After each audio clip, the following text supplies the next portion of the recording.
You know exactly what you need to do. You've known for days, and yet you're doing everything else but that. Not because you're lazy, not because you don't care. Something deeper is happening. Something your brain is doing on purpose. And once you understand it, the way you see procrastination will never be the same. It usually starts with a moment of stillness. You sit down, you open the task, and almost immediately, something pulls you away. Maybe it's your phone. Maybe it's a sudden urge to clean the kitchen. Maybe it's just staring at the ceiling for 15 minutes. And the strange part? The more important the task is to you, the harder it is to start. The presentation that matters, the email to someone you respect, the project that could actually change something. The bigger the stakes, the heavier the resistance. You start negotiating with yourself. I'll do it after lunch, after this episode, after I feel more ready. And ready never quite arrives. So you move through the day carrying this low-grade guilt, a background hum of, I should be doing more. It leaks into your confidence. You start to wonder if maybe you just don't have what it takes, if the people who do get things done are simply wired differently. But here's what that story gets wrong. Procrastination is not a character flaw, it's a signal. Psychology has studied procrastination for decades, and what researchers consistently find is that procrastination is not about time management, it's about emotion regulation. Dr. Fuchsia Sirwa at the University of Sheffield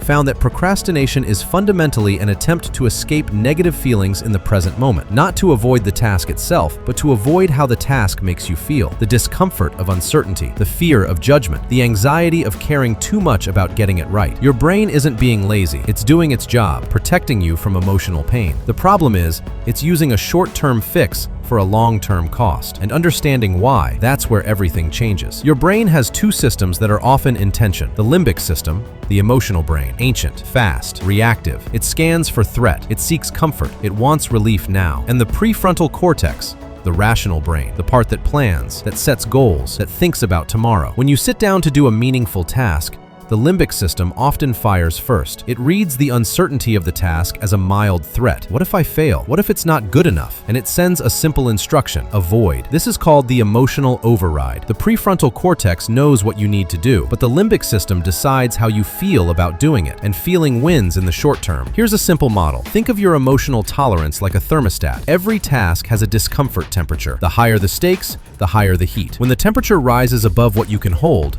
your brain automatically searches for a way to cool down. That's what reaching for your phone is. That's what suddenly needing to reorganize your desk is. It's not distraction, it's temperature regulation. The question isn't how to stop feeling the heat. The question is how to raise your capacity to sit with it. Step 1. Name the emotional temperature before you start. Before you open the task, pause for 10 seconds. Ask yourself, what specifically am I afraid of here? Not in a therapeutic way, just honest. Am I afraid it won't be good enough? Am I afraid of what happens if it actually works? This engages your prefrontal cortex before the limbic system takes over. Research by Matthew Lieberman at UCLA shows that simply labeling an emotion reduces its intensity in the brain, a process called affect labeling. You're not fixing the fear, you're just turning down the volume. Step 2. Shrink the entry point. The brain resists starting because it imagines the whole task at once. The presentation, the research, the edits, the delivery, the imagined judgment of everyone who will see it. That's not one task, that's an avalanche. B.J. Fogg's research on behavior design shows that the smaller the entry behavior,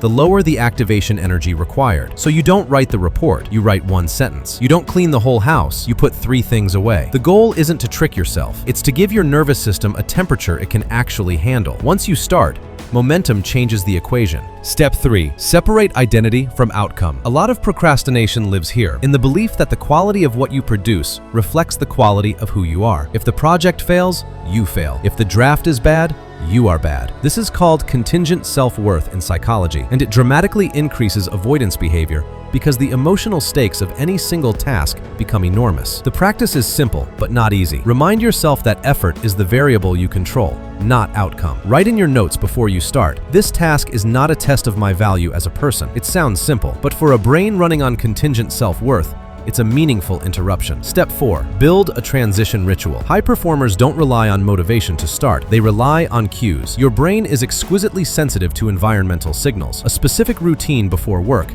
even just 2 minutes, trains the brain to shift states predictably. The same music, the same seat, the same small action before you begin. Over time, The cue itself triggers focus before the emotional resistance has time to build. This is basic classical conditioning applied to your own behavior. You're building a mental doorway, and walking through it becomes automatic. Here's the model that holds all of this together. Procrastination is your brain's attempt to regulate an emotional temperature it hasn't learned to sit with yet. It's not weakness. It's a nervous system doing its best with the tools it has. The work isn't to force yourself through the heat. It's to slowly, consistently raise what you can hold. By naming what you feel, by shrinking the start, by separating your worth from your output, by giving your brain a reliable cue to follow. You're not fighting your brain, you're teaching it something new. There will still be days when starting feels impossible, when the blinking cursor feels like an accusation. That's not failure, that's a nervous system that cares. The people who seem effortlessly productive aren't people without resistance. They're people who learned, slowly, imperfectly, that the discomfort of starting is almost always smaller than the weight of not starting. You already know what you need to do. Maybe now you also understand why you haven't, and that, quietly, without fanfare, is where it begins.